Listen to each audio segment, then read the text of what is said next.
Hey, hi everyone. Today we are going to learn about useRef hook. I'll tell first notes, but based on the notes, you will not get any idea what is this useRef. So, practical example must and should need here. So, what I'll do first, I'll tell notes, but don't focus on the notes first because you will not get any idea. Um, but just note the points before going to the practical. That is important. Okay, now useRef is a hook that already we know what is it. UseRef is a hook. Okay, so mainly this useRef is used to store a mutable value. So what is this? I'll tell in practically. So with practical example I'll tell. And next one more thing is it keeps. So this is important point actually in useRef. So it keeps the same reference. Okay, it will keep the same reference across multiple re-renders re-renders in a component. Okay, same reference we are carry forwarding to uh, like for the multiple renders. So what is that? I'll tell practically. And one more thing is when we are updating. Okay, when we are updating ref dot current value. Okay, what is this? After practical you will get an idea. So it does not. Okay, it does not trigger. It does not trigger re-render. Okay, when we are updating ref.current does not trigger re-render. So one more point, so that is use cases. So common use cases for the useref. when we are going to accessing when we are going to access DOM elements. When we are going to access DOM element, so this useref is needed. And one more thing is storing previous value. Already I said above, like second point, reference we are carry forwarding, right? So in that situation, so previous values, storing previous values. And one more point is keeping mutable keeping mutable data without re-render.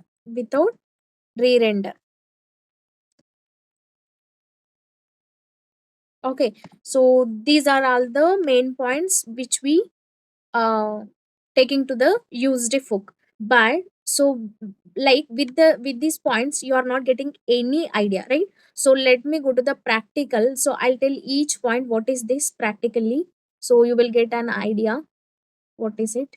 So inside the components we need to create one file. So take it as use ref component dot jsx. Okay, let me create one function here. So now, okay, now after this let me write one function const. So function name I'm using use ref component. So we need to return the elements. Let me take, I'm using empty fragments. So just write one statement welcome, or just go with the use ref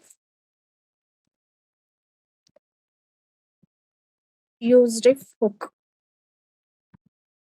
just to check whether this component is executing or not in the browser before start program.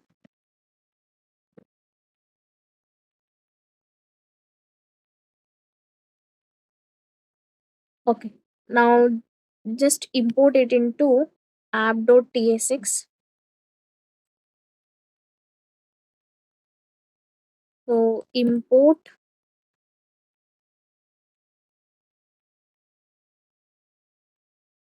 useRef component.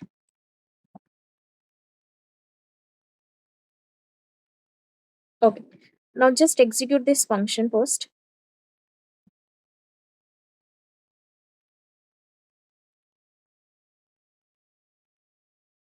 Npm run div. Okay. Just go with voy enter, then it will redirect to browser.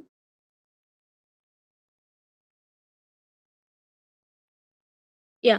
So after redirecting to browser, see it is executing that component. Now let me start program here. Listen carefully. So now, if you observe here, okay, before going to start use diff, uh, yeah. So if you observe here, the name itself telling like use ref. So which is nothing but what it is going to use reference. So what is mean by reference? It will like it will target to the heap memory, right? So what is that heap memory? If you don't know, just check with the other videos. But I'll tell like I'll give some idea for you. So suppose if you are going to if you are like going to the previous videos in javascript actually we have two types of data types. Okay, what is the data types?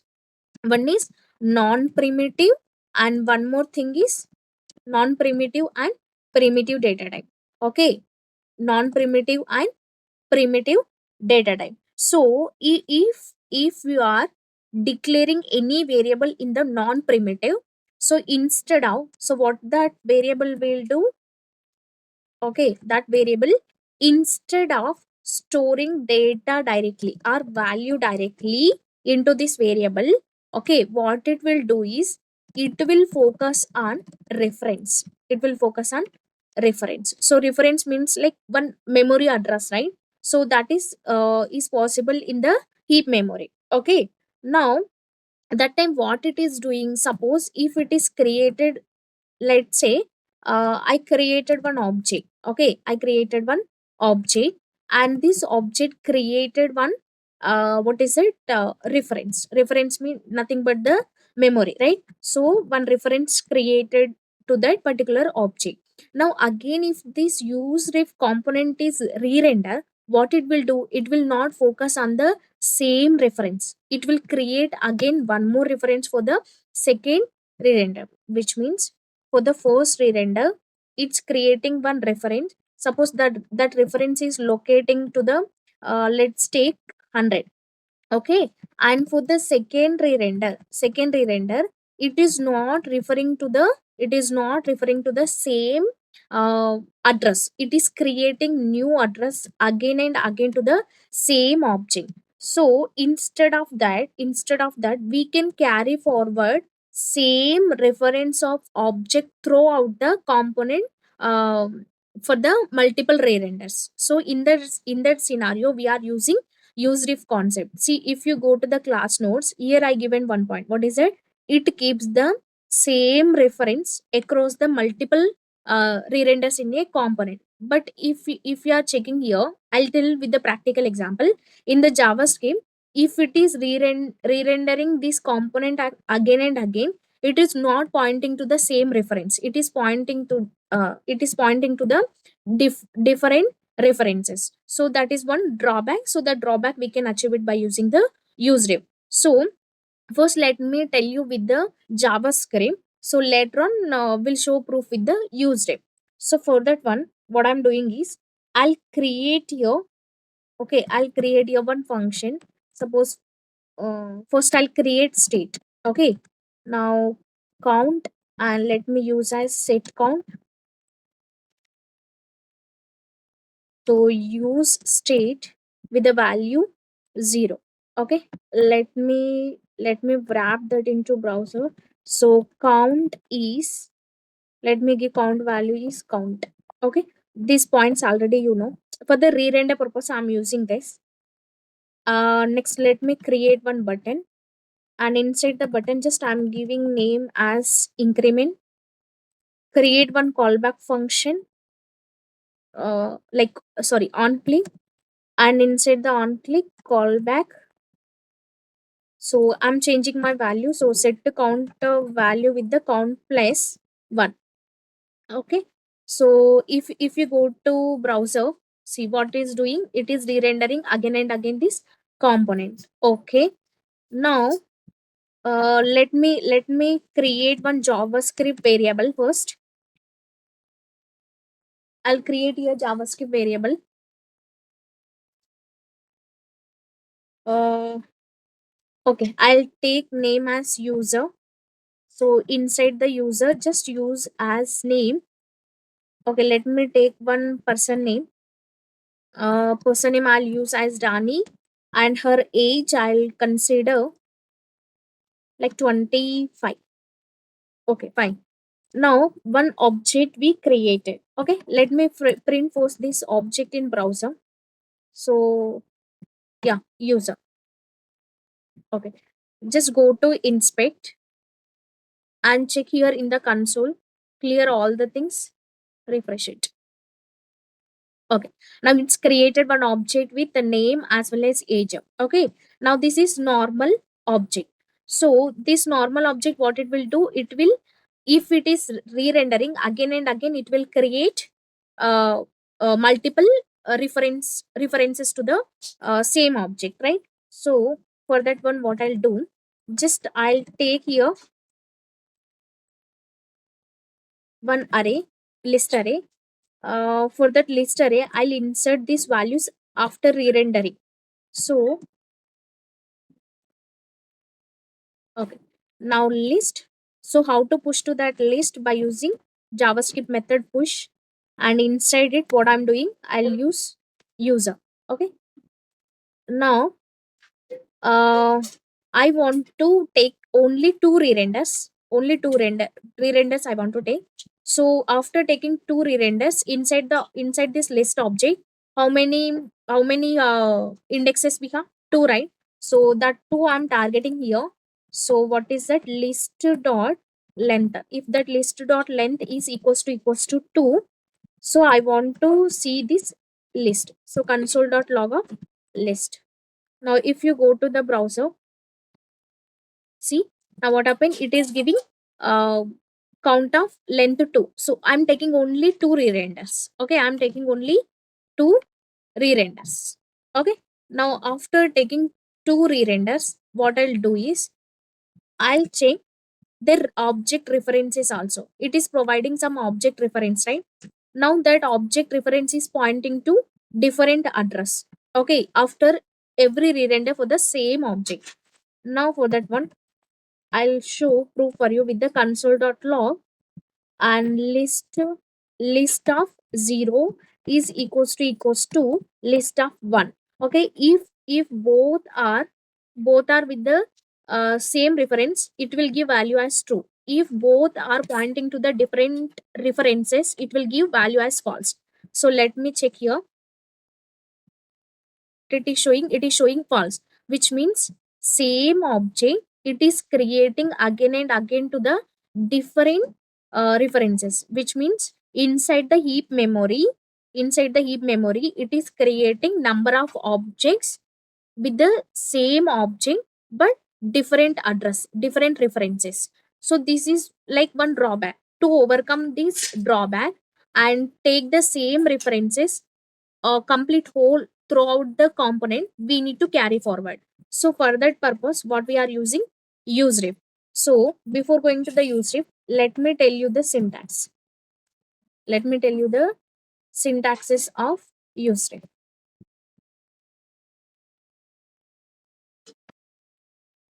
Okay, now first we need to use useRef. Okay, now use ref component. So use ref expecting one initial value initially. Okay, initial value. So after giving the initial value to the reference, it will return for us one object. Okay, it will return for us one object. Okay, now how that object looks like. Okay, how that object is looks like. Let me show the structure. It will look like the current variable property with the value. What value? Initial value. With the initial value, it will return like this one object for us with the useRef. Okay, and this initial value can be anything, either number or object or boolean, anything we can take. So after taking that initial value, just it will return one object, and that object look like the structure like this property with the value. So what is that value? Initial value. Okay, now same program what I did here. So the same program let me do with the useRef. Okay, so for that one, here I'll create first one useRef function on const user useRef. अरे यार, हाँ, useRef. Is it imported? Yes, imported. Okay. Now after useRef, what it is expecting? Initial value. So previously the initial value is this object. So same object I'm passing here. Now let me check the structure, how it is showing that object. Already I said to you, right? What is it? It will return like this current with the initial value. So let me check whether it is giving like that value or not. See, if you see current, and inside the current we have one object, correct? So now after creating useref and it is returning one object. Now what I'll do is every re-rendering, okay, after every re-rendering of this program, what I want is um okay, what I want is I need to um like for every re-render, it what it will do, it will create one object, right? Same like this. So I need to push to the list, and based on the list I need to compare whether it is taking same references or different references. So again same list and push here. After every re-rendering, I'm pushing my value to the list. Okay, now I'll take only two re-render references. So if condition, my list of length value, okay, my list of length value is equals to 2, then what I'll do, I'll print my object first. So that object is list, and later I'll check whether it is giving true value or false value. So list of 0 is equals to list of 1. Okay, just go to browser and check it here. So if you observe here, what happened, why it is okay. Now just save it and see. Now if you check what happened, it's taking two objects. Okay, it is taking two objects, but these two objects, if I compare, now that object address is giving the same. So that's what it is showing as true. So which means what? Again and again, it is not creating new object memory. Just it is carry forwarding same reference throughout the code until that component is unmount. It will carry forward same reference object to the complete whole component. So this is one of the use case for the use effect. So important point, it keeps the same reference across multiple re-renders. Remember that point. Okay, bye everyone. So in next video we'll see practical examples.